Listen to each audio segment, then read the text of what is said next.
O, da chi'n nalu yn ei chanol i. Dwi wrthi'n gwneud cacennau cri ar gyfer swper chwarel, neu pice ar y maen, fel maen nhw'n galw nhw'n y de. Fyddai'n 2 funud wrthi wan. Yn y bowlen yn fan hyn, mae gennau flawd, menyn, lard, chydig o speis, a dwi wedi rwbio y braster i fewn i'r blawd, nes fod o'n edrych ychydig fel briwsio'n bara. A rwan, dwi am ychwanegu cyraint, a siwgr, ac wy wedi gyro efo chydig o lefrith i ddwad ar cyfan at ei gilydd yn does.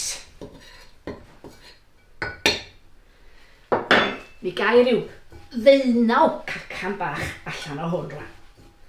A fe na ddigon i Twm y Gŵr ac Ifan y Mab i gael ar ei tin bwyd fory efo'i bara menyn.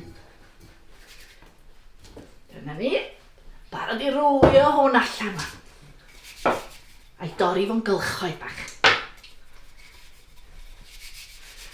Mam ddysgodd fi wneud hyn i chi. Cyn gyntad ag o'n i ddigon mawr i afal mewn rhobren. Mam ddysgodd fi i wneud bob dim yn y gegin.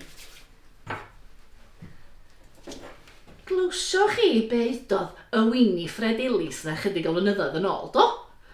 Wel, da ni dal i siarad am y peth rhwng ffordd yma.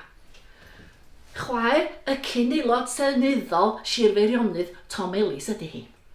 Ac mi ddudodd hi wrth bwyllgor oedd yn creu adroddiad ar gloddfeydd llechi Sir Feirionnydd bod angen i'r ysgolion ddysgu merchaid sydd wedi goginio, achos fod gwragedd y chwarel yn rhoi bwyd gwael i'w gwir. A bod ni ddiog ac y wastraffus.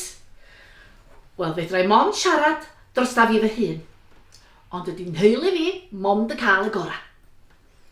Digon o fara menyn, bacon bron bob dydd, caws weithia, a bara llaeth, a cig a tatws i ginio bob dydd Sul, a fish a chips o'r siop ar ddi Gwener.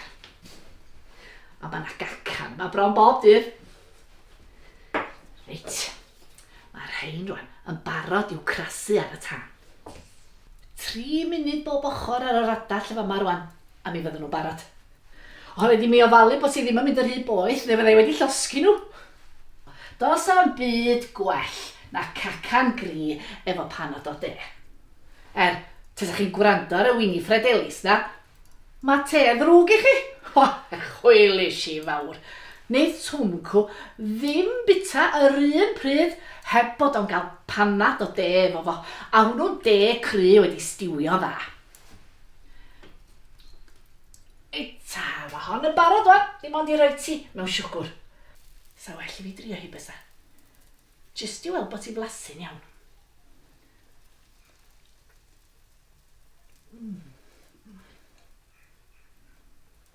Mae hi